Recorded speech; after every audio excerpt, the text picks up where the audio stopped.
Friends, आज हम लोग फिलोसफर लोग के सीरीज में महात्मा गांधी का हमने पढ़ा है। अब आज हम विवेकानंद का शिक्षा दर्शन पढ़ेंगे। भारतीय दार्शनिकों का शिक्षा दर्शन पढ़ लेते हैं, फिर हम जॉन डीवी और क्रिस्टोलॉजी का भी करेंगे। तो विवेकानंद का शिक्षा दर्शन, विवेकानंद के बारे में आप सभी जानते होंगे कि उन्हें स्वामी जी भी कहा जाता है, स्वामी विवेकानंद भी कहा जाता है। उन्होंने हिंदू संस्कृति को उस समय मान्यता दिलाई विश्व में जब भारतीयों का आत्मविश्वास टूट रहा था। तब उन्होंने शिकागो सम्मेलन में जाकर भारतीय के आत्मविश्वास को बढ़ाया, हिंदू संस्कृति को गौरवान्वित किया। तो ये विवेकानंद का जन्म 12 जनवरी, जिसे हम युवा डे के रूप में मनाते हैं, 12 जनवरी 1863 1863 को कलकत्ता में जन्म हुआ था। ठीक है, उस समय कलकत्ता था, कोलकाता अब हुआ है। तो उस समय इसे कलकत्ता कहते थे, अब कलकत्ता का नाम बदल के कोलकाता हो गया। उनके पिता का नाम था विश्वनाथ दत्त। पिता थे विश्वनाथ दत्त।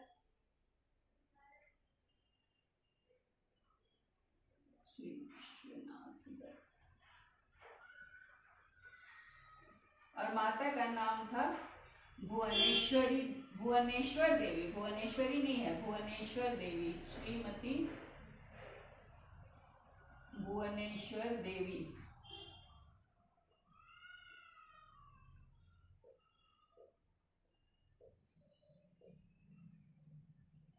विवेकानंद को प्लेटो, रूसो, ब्रेटन रसेल की श्रेणी में रखा जाता है। वैसे दार्शनिकों की श्रेणी में वो दार्शनिक थे, देशभक्त थे, समाज सुधारक थे। ठीक है, तो जब वो 1893 में शिकागो सम्मेलन में जब उन्होंने हिंदू संस्कृति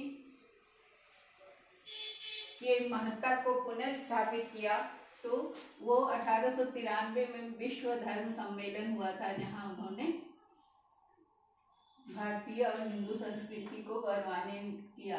विश्व धर्म सम्मेलन, ये सब इम्पोर्टेंट है कि शिकागो। ठीक है, और इस धर्म सम्मेलन में जाने के पहले उन्होंने अपना नाम स्वामी विवेकानंद रखा। अपना नाम स्वामी नहीं रखा, विवेकानंद नाम तब उन्होंने रखा। उनका पहला नाम क्या था? नरेंद्र दत्त। उनका नाम था नरेंद्र दत्त। और उन्होंने अपना नाम विवेकानंद कब रखा? तो इस सम्मेलन में जाने के पहले अपना नाम विवेकानंद रखा। और वो इस सम्मेलन के बाद विदेशों में हिंदू धर्म का प्रचार किया। उन्हें युग दृष्टा और युग सृष्टा भी कहा जाता है। युग दृष्टा और युग सृष्टा।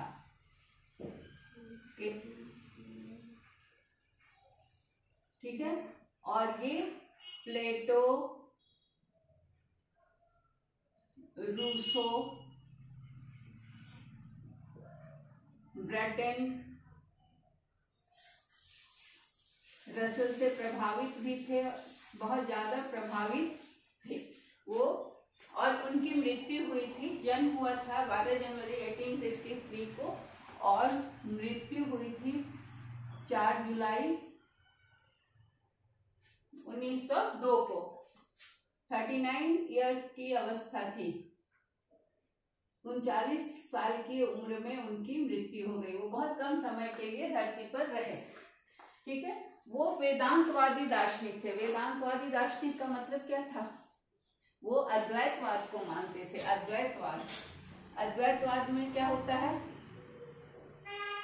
एक ही ईश्वर होता है। अद्वैतवाद में एक ईश्वर होता है। द्वैतवाद में हमने देखा था कि प्रकृति और पूर्व सांख्य दर्शन में जो देखा, तो वो वेदांतवादी अद्वैतवाद दार्शनिक थे, चिंतक थे। और वो मनुष्यों के बीच यूनिवर्सल, सार्वभौमिक का मतलब हुआ कि सभी मनुष्य, चाहे दुनिया के किसी कोने के भी मनुष्य हों, सबके बीच में भाईचारा और धार्मिक सहिष्णुता पर बल दिया। उन्होंने जोर दिया कि धर्म कोई हो, देश कोई हो, व्यक्ति कहीं का भी हो, सब आपस में एक हैं। क्यों? क्योंकि सबके अंदर एक ही आत्मन है, आत्मा।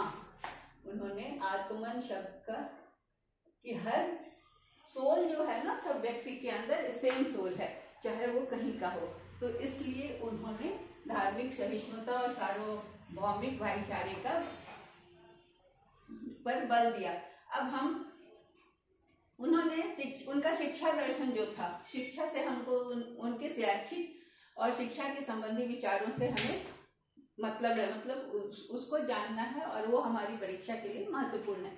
तो शिक्षा दर्शन जो था वो विवेकानंद जो थे वो सैद्धांतिक शिक्षा पर बल नहीं देते थे, वो व्यवहारिक शिक्षा, नॉट थियोरेटिकल, ओनली प्रैक्टिकल शिक्षा पर वो बल देते थे। तो उनका शिक्षा दर्शन क्या था, वो क्या क्या चीज पे जोर देते थे? तो पहला है बालक के शारीरिक, मानसिक और आत्मिक विकास, मतलब ऑलराउंड डेवलपमेंट। उनका कहना है कि बच्चे का शारीरिक, मानसिक और आत्मिक विकास, वो शिक्षा ऐसी होनी चाहिए जो बच्चे का पूर्ण विकास करे।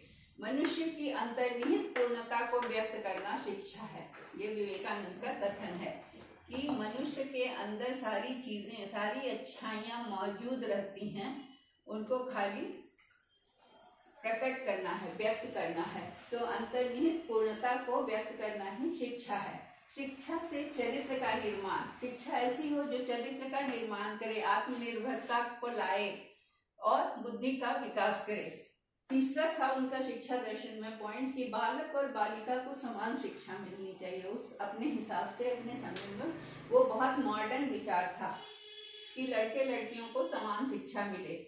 और धार्मिक शिक्षा कैसे हो? तो धार्मिक शिक्षा आचरण से, मतलब आप अगर सही में धार्मिक शिक्षा प्राप्त कर रहे हैं तो आपके आचरण में वो दिखना चाहिए। वो धार्मिक शिक्षा सबों से अच्छा व्यवहार, वसुधैव कुटुंबकम की बात करता है, सबको एक जीव मानता है, सबको एक आत्मा मानता है। उनका कहना था वो परमहंस के ब्रह्मो समाज और परमहंस से बहुत ही प्रभावित थे और वो उनके गुरु थे। उनके सारे जो भी उनके टीचिंग्स थे, प्रीचिंग्स थे, उसका वो फॉलो करते थे, उसको वो अपनाते थे। तो परमहंस का कहना था जीव ही शिव है और इस पर विवेकानंद अमल करते थे। और यही है धार्मिक शिक्षा आचरण द्वारा। जीव ही शिव है, मतलब भगवान अलग नहीं है, हर प्राणी शिव है, हर आदमी के अंदर जो आत्मा है वही शिव है या वही भगवान है। तो ये दर्शन को लेके चलने वाला आदमी वसुधैव कुटुंबकम, हर आदमी में एक ही आत्मा देखने वाला अद्वैतवादी था।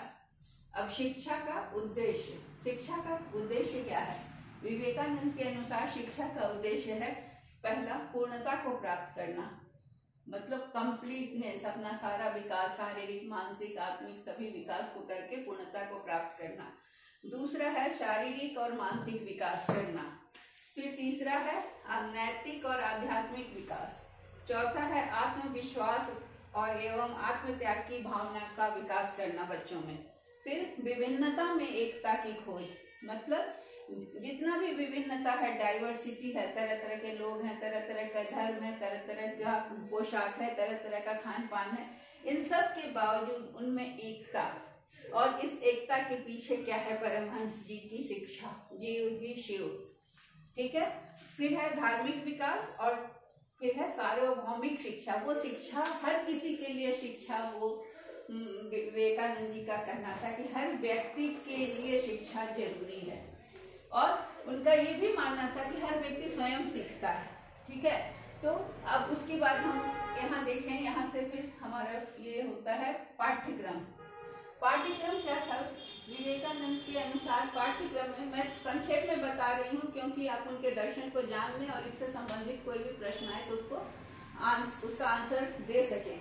इंग्लिश में भी वीडियो डालूंगी, वो थोड़ा सा डिटेल्ड होगा, तो जिसको देखना होगा वो इंग्लिश मीडियम वाला भी देख लेंगे। ठीक है। पाठ्यक्रम में क्या क्या चीज था? तो पाठ्यक्रम शिक्षा का उद्देश्य था आध्यात्मिक विकास, ये चरम लक्ष्य था। तो उस पाठ्यक्रम में लौकिक और पारलौकिक दोनों तरह के विषयों को शामिल किया गया था। लौकिक मतलब इस दुनिया के सब्जेक्ट और पारलौकिक मतलब इस दुनिया से परे। ठीक है। तो लौकिक और पारलौकिक दोनों तरह के सब्जेक्ट, विषयों का समावेश था पाठ्यक्रम में।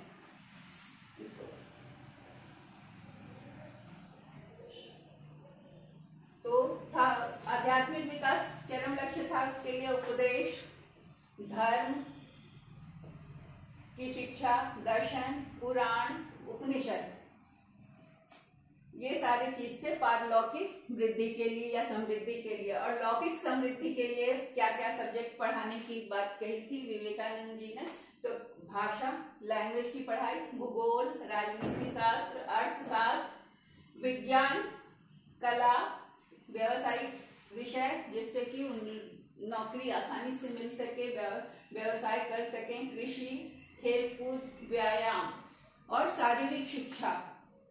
शारीरिक शिक्षा पर भी, व्यायाम के अलावा शारीरिक शिक्षा पर भी उनका बहुत विशेष जोर था, क्योंकि वो चाहते थे कि लोग फिजिकली फिट रहें। ठीक है, फिजिकली फिट रहेंगे तो वो सब चीज हासिल कर सकते हैं। शिक्षण पद्धति, विवेकानंद की शिक्षण पद्धति में वो गुरुकुल पद्धति पर ज्यादा जोर देते थे। वो भारत की पौराणिक शिक्षा पद्धति के समर्थक थे। और शिक्षा की विधियां क्या कहती, तो वाद विवाद, परिचर्चा, अनुकरण करके बच्चे सीखते थे।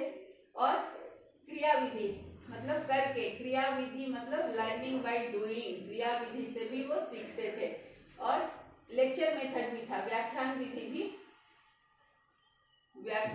भी टीचर अपनाते थे। गुरु और शिष्य में घनिष्ठ संबंध था। गुरुकुल पद्धति जो थी वो भारतीय संस्कृति की धरोहर के रूप में भारतीय संस्कृति को आगे बढ़ाने का काम करे, ये मानना था।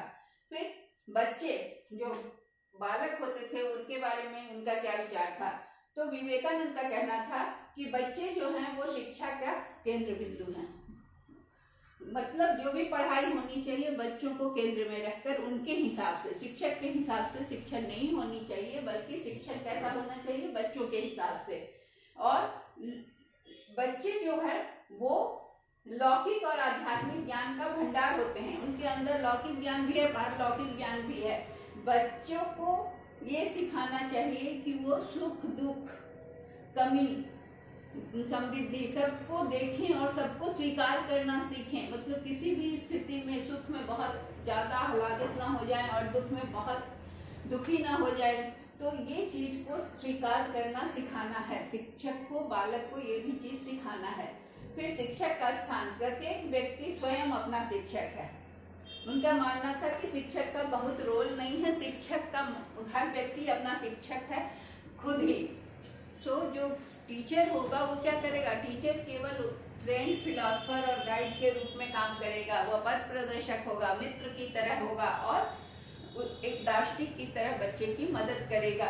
फिर उन्होंने जन साधारण की शिक्षा पर बहुत महत्व दिया, क्योंकि उनका कहना था कि हर जन साधारण, हर को शिक्षा मिलनी चाहिए। पहले क्या था, शिक्षा जो समृद्ध लोग थे, जो ब्रिटिश टाइम में महंगी शिक्षा थी, तो अच्छे घर के जागीरदार लोग, जमींदार लोग के बच्चे ही पढ़ते थे और जनसाधारण लोग शिक्षा से वंचित थे।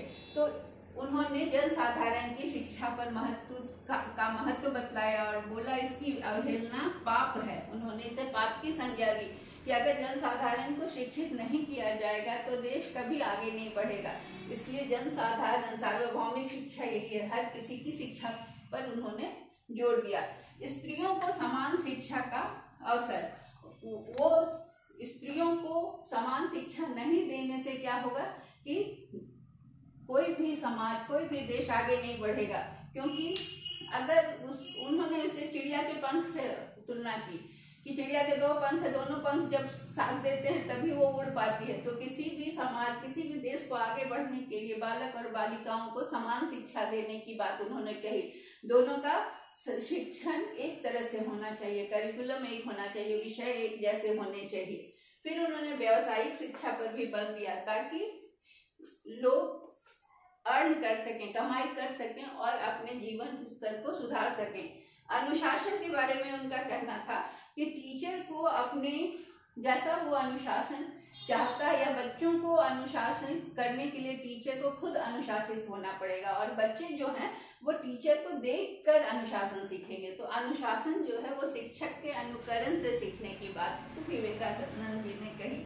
फिर मूल्यों का शिक्षण, उन्होंने मूल्यों, जो नैतिक मूल्य होते हैं, उनका का शिक्षण, वो भी शिक्षण पढ़ा के नहीं सिखाया जा सकता है, वो उस तरह का व्यवहार टीचर करें स्कूल में जहाँ भी बच्चे देखें, तो वो मूल्यों का शिक्षण, आपस में सहयोग की भावना, ईमानदारी, सत्य, सच बोलना, ये सारी चीजें जो हैं ये खुद ब खुद आएगा अगर वो इस तरह के लोगों के बीच में रहेंगे, शिक्षक उनके इस तरह के होंगे। पर्यावरण के प्रति जागरूकता पर भी उन्होंने जोर दी और समाज सेवा भी उनके विषय का एक हिस्सा था।